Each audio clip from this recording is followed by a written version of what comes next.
Hey, growing up, Sundays were the Lord's Day in the Teague family, and we went to church.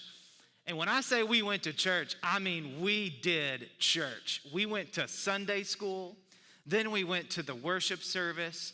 We went home and maybe had lunch, maybe rested for a few minutes, and then headed back to the church to do something like Royal Ambassadors. If any of you grew up and you remember the RAs, it was like the Christian version of the Boy Scouts or something like that. And then we would have church at night, like the night service on Sunday night. Anybody have that experience growing up? Okay, several of us had that experience. But I got to tell you, as I was thinking back on those days, one of my fondest memories from those days at church, growing up as a kid, was that there was a Bojangles across the street from Red Bank Baptist Church. There was a Bojangles, and when I got old enough to sit with my friends, so I was out from underneath my dad's shoulder, and I could find somewhere in the sanctuary to sit where I couldn't be seen by my mom, who would sit in the choir loft, I think simply to keep an eye on her kids.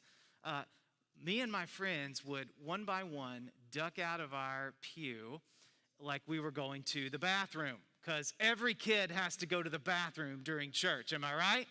Some of us never grow up. Am I right? All right? Yeah? Okay. So we would duck out one by one, very inconspicuously, and as soon as we all met up in the hallway, we would take off across the street to that Bojangles, and we would eat Bo-Berry biscuits. You hadn't lived until you have stolen away from church. Breathe that fresh, free air. Smelled those amazing biscuits, soaking up the glory of that scandalous independence. Having that sweet, warm Bo-Berry biscuit icing drip down your chin. As I look back on those times, I think they might have been my most worshipful Sundays as I grew up. And I wonder if maybe I had stumbled onto something that I didn't quite understand at the time. But it's this, that a part of God's intention for the day that has been set apart for His purposes was to enjoy it. I've been reading a lot lately about what it looks like to practice the Sabbath.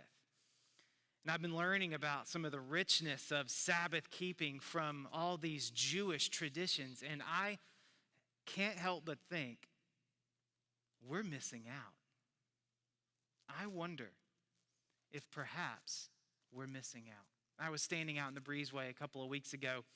I was talking to Harry Cherrick. I saw Harry in here somewhere earlier. There he is, Harry in the back with no hair. That's how I first remembered your name, Harry. So Harry was greeting out there, and we were talking about just how like our culture is so obsessed with creating new things. You know, we like new ways to do things, like the new idea, the new trend, whatever may be trending. And we were just talking about how, you know, sometimes you just can't improve upon the old. And it reminded me as I walked away of one of my favorite verses in the Bible. It's Jeremiah 6:16. And it'll be on the screen. It says this: "Thus says the Lord, stand by the roads and look," or stand at the crossroad and look, "and ask for the ancient paths where the good way is, and walk in it, and find" what? Rest. Find rest for your souls. Of course, the end of that verse, which I often forget, and it's on the next page in my Bible. I have to turn the page, and then it says this: "But they said, we will not walk in it." I think there's something good for us on the ancient path of Sabbath rest if we will walk in it. So today, I wanted to follow up the conversation we started last week talking about Sabbath rest. If you'll remember, I made you say rest every time I say Sabbath. Let's try that again. Sabbath, Very good. You don't have to do that again today, but I want you to think, when we think about Sabbath, we think about rest. We began with a quote from Augustine of Hippo, which says, "You have made us for yourself, O Lord, and our hearts are restless until they find rest in you." We've all felt that at some level.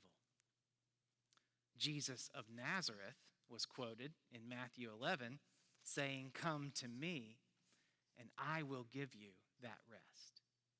That rest you were created for, that rest your soul longs for. To be truly settled in who we are. Settled in our souls, settled in our minds, no matter what may be going on around us. Rest was written into the DNA of the universe. When God created everything, He did it in 6 days, and then on the seventh day, He rested. He stopped working. And in doing so, He created a rhythm of life for all of us. And we're invited in to that rhythm. But unfortunately, in our brokenness, in our sin, and in the brokenness of the world that is swirling around us, we end up having to be told to rest. We are made to rest. And for some of us, we have felt that. We have gone so hard that we've hit a wall and we were forced to rest. God commanded His chosen people back in the Old Testament to keep or observe His Sabbath day. This wasn't just about a rhythm of life. This was about resisting a culture that was broken around them. God wanted them to remember they were slaves no more. They do not any longer have to live like slaves. They no longer serve under a brutal taskmaster, the Pharaoh. They now have a heavenly Father, a hero God, a deliverer who would watch over them and provide for them. And then the final thing we said last week, as we talked about Sabbath being a rhythm of life, Sabbath being a resistance to a broken world, we talked about how Sabbath was rich with God's blessing and God's purpose. And those two, I don't think, are mutually exclusive. I think they go together beautifully. So if you have a Bible this morning, I want you to turn to the Gospel of Mark. The Gospel according to Mark. We spent most of our time last week in the Old Testament, so I just want to look at one scene from the Gospels briefly this morning. It's a conversation that Jesus is having with the religious leaders of the day, the Pharisees. Mark chapter 2, verse 23. Mark writes, "One Sabbath, He, Jesus, was going through the grain fields, and as they made their way, His disciples began to pluck heads of grain. And the Pharisees were saying to Jesus, 'Look, why are they doing what is not lawful on the Sabbath?'" Now, quick interruption here. It was not against the law to have a snack on the Sabbath. God's law was prohibiting work on the Sabbath. You don't work on the Sabbath, but these guys weren't working. They weren't harvesting grain. They were plucking heads of grain off at the edge of the field and just having a snack on it. Over the years, the Pharisees had begun to extend God's law beyond the way it was really intended to be. It was like they saw God create this beautiful boundary for them that was supposed to be for their good, and then in order to keep from tripping on it or maybe accidentally crossing it, they backed way up and then built fences around that beautiful thing that God set up so that you couldn't even get close to it to even see its beauty. All of a sudden, they were beginning to miss the point as they tried to keep up with their fences around God's law. These fences became codified in an oral tradition passed down from generation to generation called the Mishnah. So what Jesus' disciples were doing, they weren't breaking God's law. They were breaking this tradition of man. Perhaps these traditions were well-meaning to start with, but over time, they were keeping God's people from missing God's point, or from seeing God's point. So that now plucking an ear of grain was considered against the law. There were other crazy unwritten laws that around the Sabbath. You couldn't weave two threads together. You couldn't sew two stitches together. You couldn't erase two letters in order to write two more letters. Some of you kids are like, sweet. And it's like, no homework on the Sabbath. You couldn't kindle a fire. But this one was my favorite. If a man carries a loaf of bread in public, he has violated the Sabbath. And you got to be thinking, like, how big is this loaf of bread, right? Like, what are we talking about here? But if two men carry the same loaf and distribute the load, no violation has occurred. It starts to get a little bit absurd, right? But this is the kind of soul-crushing, lifeless legalism that Jesus was trying to speak into and invite people away from. Verse 25, Jesus responded to them. Have you never read what David did? And that emoji is not in the original Greek translation, but I just wanted you to look what Jesus is doing here. He's talking to the religious experts, and he's like, have you never read what David did? Of course they've read what David did. But he said when he was in need and he was hungry, he and those who were with them, how he entered the house of God in the time of Abiathar, the high priest, and he ate the bread of the presence, which is not lawful for any but the priests to eat. And he also gave it to those who were with him. Jesus is telling a fascinating story from 1 Samuel. You could check out at another time, but what he's trying to say here is, like, there's a need here, and so we're going to meet that need. These guys are hungry. They're going to grab a head of grain and have a snack. That's okay. That's not against the law. Listen, what David did, that was actually against the law. And David was God's anointed. He was the one who was anointed to be king. Now, how much more me, guys, Jesus, right here, the Son of Man, which he'll call himself in just another sentence, how much more can you listen to me about the Sabbath? I think I know a little bit about this. I was there when we created it. He said to them, the Sabbath was made for man, not man for the Sabbath. So the Son of Man, Jesus referring to himself, is Lord even of the Sabbath. Jesus was trying to point out to the Pharisees that they were missing the point. And the Pharisees needed to hear that second part of that sentence, that man was not created for the Sabbath. This was not supposed to be some kind of legalistic burden upon us, like we are here to function as those who serve the Sabbath. And we 21st century Americans hear Jesus say that, and we're like, yeah, you tell him, Jesus, fight the man, freedom. We don't have those rules anymore. But here's what I think we need to hear. We might need to hear the first part of that sentence. The Sabbath was made for man.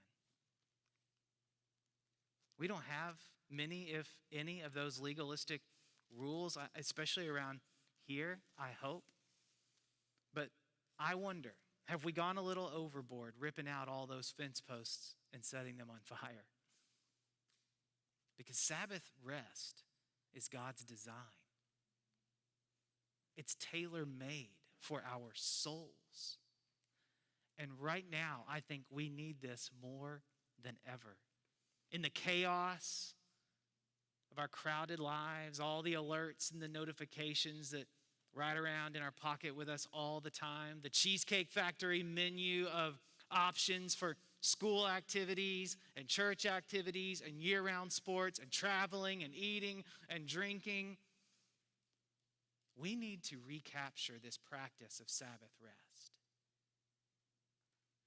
The Sabbath is a day for healing. The Sabbath is a day for restoration.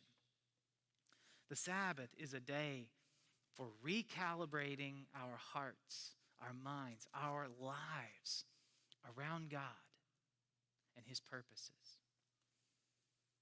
So let me ask you a question. How are you doing at practicing Sabbath rest?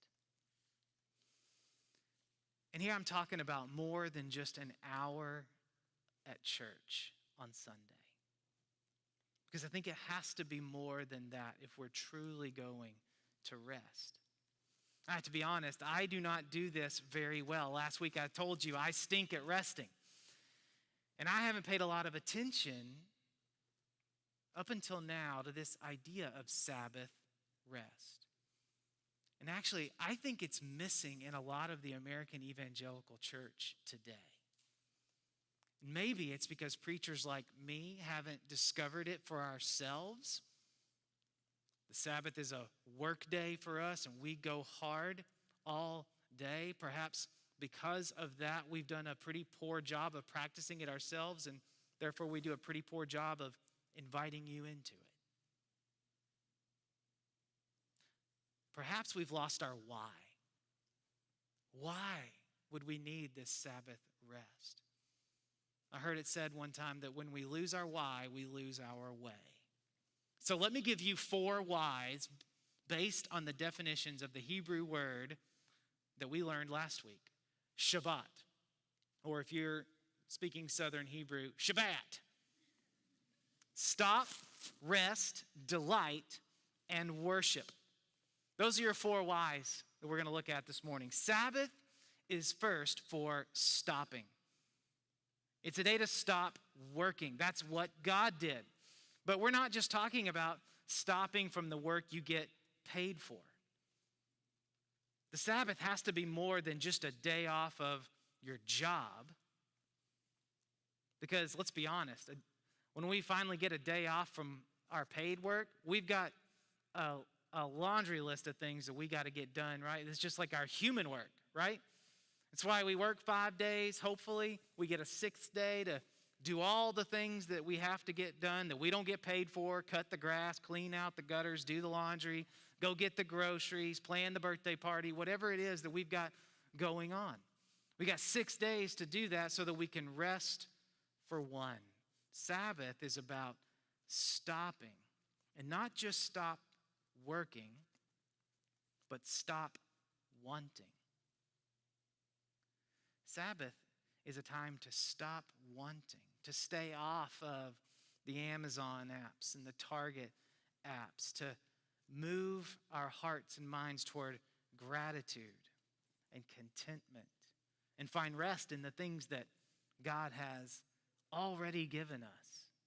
When we set apart that time to rest like that, all of a sudden we have this settled contentment, and we say with David, "The Lord is my shepherd. I shall not want. I have everything I need." Stopping is one of the ways we take ground in our war against hurrying. Sabbath is for stopping. Sabbath is also for resting. The verb form of Shabbat is translated as rest. And so this time that's set apart for God, it should include sleep. Can I get an amen? Yeah, that means going to bed early, knowing that when you wake up on this day that's been set apart, there's no gun going off for all the things that you have to do. Did you know that before the invention of the light bulb, Americans slept on average 10 to 11 hours per night? I heard a research study that was done on the rise of mental illness at elite universities, places like Harvard, Yale, University of Tennessee. And one conclusion was that an incredibly high percentage of the cases they found on these university campuses could be mitigated if students would just sleep 8 hours a night. If they would just get the rest that their bodies crave. I know that as I talk about sleeping in and getting lots of rest, some of you young families are ready to give me the bird right now. You're thinking, how do we do that? What does that even look like? I know. We had our kids stay at their grandparents this weekend. We had the house all to ourselves, but I forgot about our 2 dogs. I was looking forward to having a day to sleep in. Was not planning on my geriatric dog, 15-year-old dog, throwing up 5 a.m. in my bedroom. I know, right? I just said that because I want you to feel sorry for me for just a moment. It was my birthday, too. No joke. Anyway, okay. So you might have to get creative. You know, you might have to put the dog outside. You might have to switch off, moms and dads. Say, hey, I got the kids this morning. I want you to just stay in bed as long as you possibly can, and we'll switch out, and you'll get it the next weekend or however that looks. But we have to understand that if we're really going to rest is physical probably before it's anything else. You ever tried to just really rest and be present with someone when you're just absolutely physically exhausted? It is so hard to do. So it's about physical resting. It's also about emotional resting. Like, what if we set aside some time each week when those stressful or more difficult conversations, we just put those to the side? You know, like there's 6 other days in the week when we can talk about where we're going for Thanksgiving this year. Let's just not do that on this day, right? Let's not have some of those hard conversations that seem to bring stress and anxiety. This is our Sabbath day to rest. Even from those important conversations and decisions, you still have 6 more days to talk about them. It's also a day for spiritual resting. And that looks like trusting. I think spiritual resting looks like just trusting that God is with you and that God loves you. You don't have to perform for him on this special day to get him to love you more. You can just rest knowing that you are perfectly loved. His son Jesus proves it. Sabbath is for stopping. Sabbath is for resting. Sabbath is also for delighting. I love this word, delighting. We need to use this word more. Everybody say delight. Delight, by that I just mean like a deep, deep enjoyment, like a celebration. Like that is what the Sabbath is all about. Sometimes that word is even translated celebrate. I know that it's easy to think, if you grew up around church or you hear this word Sabbath, you tend to think of all the no's. Like the Sabbath is about no, right? And some of the best practices are about what you should not do. You know, don't play on your phone, like put your screens away. Don't go shopping. Don't do any work. All these no's. But it's also about saying yes. Yes. You want more coffee this morning? Yes. A pancake family feast, even though you're watching your carbs? Yes. After all, it is God's day of blessing. Kids ask you to play a board game with them? Yes. Spontaneous dance party? Yes. I read that Jewish fathers have a tradition that has been passed along from generation to generation, thousands of years old, where on the morning of the Sabbath, when they go to wake up their children, they go with a spoonful of honey. They want their children to always remember the sweetness of the Sabbath day. That it is a day to delight and enjoy. I love this question in John Mark Comer's book, The Ruthless Elimination of Hurry, which we have quoted a lot over the past several weeks, and we highly recommend you read. He asks this: what would you do for 24 hours that would fill your soul with deep joy? I mean, that would make you spontaneously combust with wonder and awe and gratitude and praise. We don't even give ourselves permission to ever think that, do we? Or that's like vacation, or that's like some kind of dream that we long for that we may never see come to fruition. But what if it was every week? What would you do if you knew that part of the reason that God set apart time for his purposes and his blessings was for you to enjoy it? Dan Allender, in his book Sabbath, writes this: the Sabbath is an invitation to enter delight. The Sabbath, when experienced as God intended, is the best day of our lives. Without question, it's the best day of the week. It's the day we anticipate on Wednesday. It's the day we remember on Monday. Sabbath is a holy time, and I'm about to preach, where we feast, play, dance, have sex, sing, pray, laugh, tell stories, read, paint, walk, and watch creation in all its fullness. You want some of that? Remember what God did when he created this rhythm for us. He blessed the Sabbath day. What might we find if we opened up this treasure? But not only did he bless it, but he made it holy. So the last why is that Sabbath is made for worship. Ruth Haley Barton, in her book, Sacred Rhythms, writes this: I know what it's like to rest for hours until I have the energy to delight in something. Good food, a good book, a leisurely walk, a long-awaited conversation with someone I love. She's saying she's learned this by practicing Sabbath. She's very honest about how this was one of the very last things that she ever stepped into in her walk with God. She always was afraid she would never be able to do it, but now she's tasted it. She says, I know what it's like to feel joy and hope and peace flow back into my body and soul, though I had thought it might never come again. I know what it's like to see my home and my children through Sabbath eyes of enjoyment.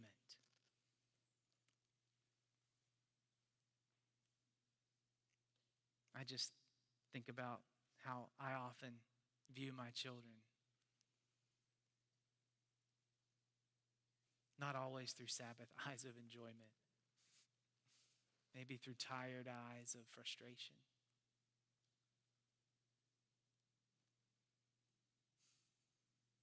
I know what it's like to have rest turn into delight, and delight turn into gratitude, and gratitude into worship. I think she nails it on that progression. It all leads to worship, but it starts with rest. The Sabbath was set apart by God so that we would remember and enjoy his goodness, to turn our heart's affection and our mind's attention toward him. And when we do that, we begin to enjoy him and thank him and praise him and worship him. It's a day when we need to make sure we allow our laughter and our enjoyment and the good food that we taste and the time that we spend with others just overflow and spill out into praise and worship of our good God. Stop, rest, delight, worship. That's what we're made for. And who would say no to that, right? To resting and delighting and long dinners and pancake breakfasts and slow mornings and hikes with the family and enjoying God's creation. Why would we say no to that? But we need to hear this. It's going to take work. We're going to have to pursue this. This is something that just doesn't happen accidentally. We don't just stumble out of bed one morning and go like, you know what? I think I'm just going to Sabbath today. We're not used to this. We don't live in a culture that encourages this, right? I mean, now we do live in a culture that encourages hedonism. It's like there is always, new food to try, new things to taste and travel and enjoy and take pictures of and post on Instagram. That's not an issue with our culture, but intentionally stopping, doing this in a way that turns our heart Godward, that doesn't happen on accident. It doesn't happen overnight, and it doesn't happen quickly. If you want to say yes to this kind of rest, you're going to have to say no to something. In order to pursue this, you may have to stop pursuing something else. It's also going to take preparation. If we want to experience this kind of Sabbath rest, we're going to have to prepare for it. We're going to have some conversations with those around us, perhaps with our families. Like, when are we going to try to do this? What's this going to look like? How do we begin to integrate this into our lives? Because if you're like the Teague family, it wasn't really there. So how are we going to do this? You're going to have some conversations to prepare for that. The Jews called the day before the Sabbath preparation day for a reason. You got to try to figure out how you're going to get things done in 6 days so that you can have that one day to stop and rest and delight and worship.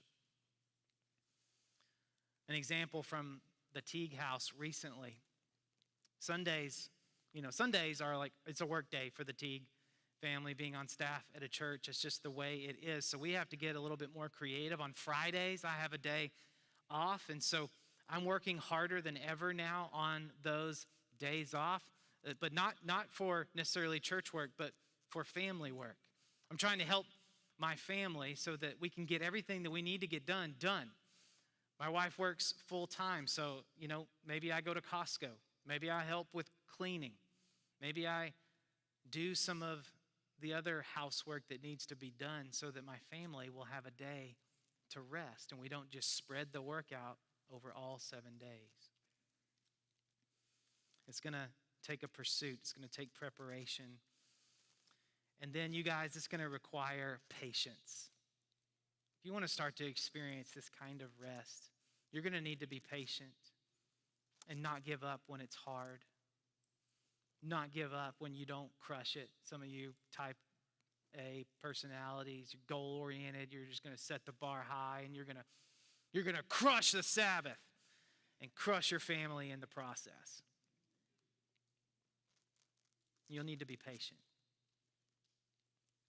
Some of you may not even want to start because you're afraid you won't crush it. It's okay to start and fumble your way through and stumble your way towards it.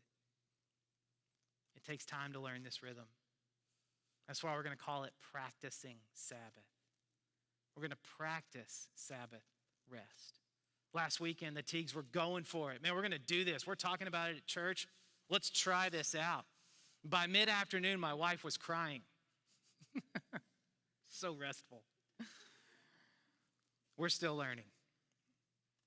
We don't rest well. But I know that I want this.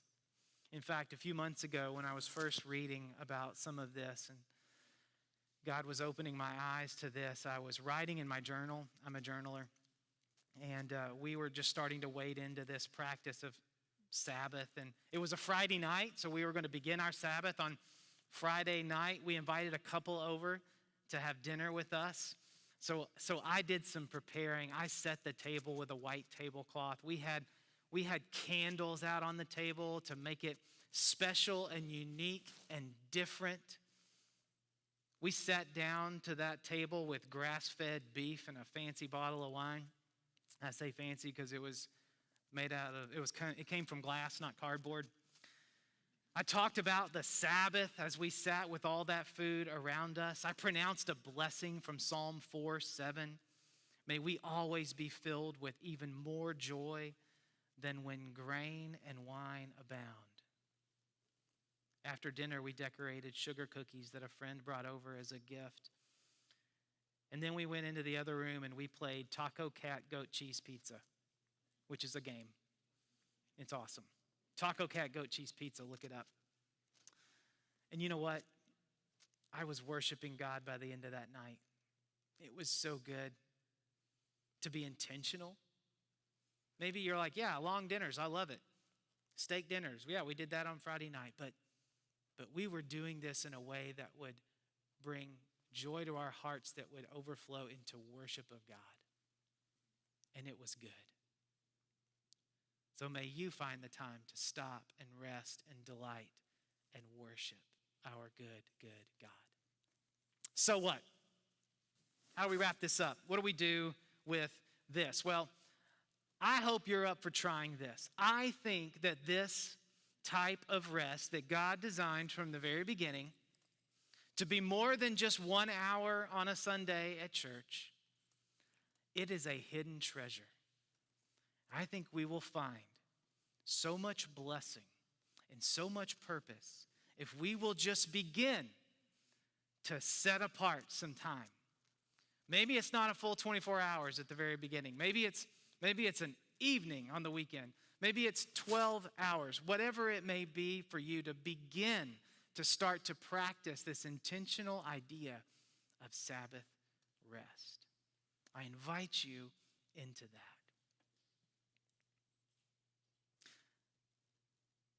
Recently, I read about the Jews who were living through the Holocaust in the 1940s, when the Nazis were rounding them up and throwing them into prisons and concentration camps. So just a horrific season in the history of humanity.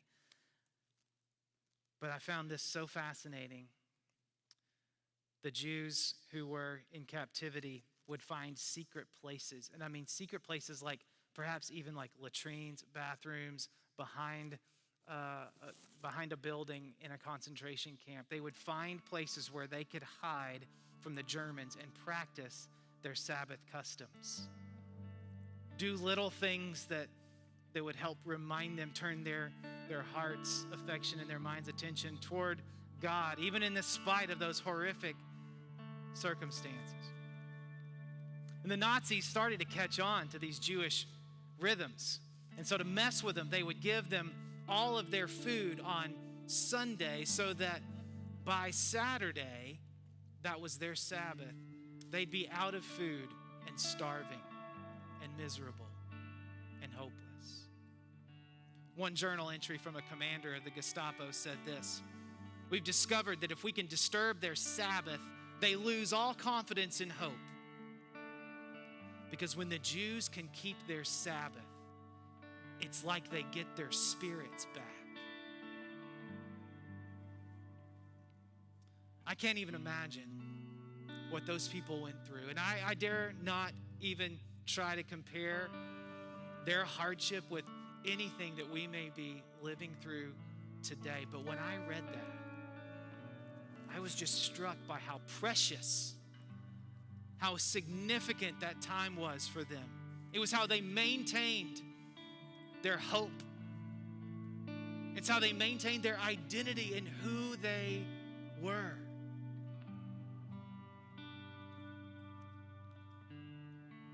You and I are invited every week to get our spirits back by setting aside time when God can bless us and heal us and restore us and speak to us and call us into the life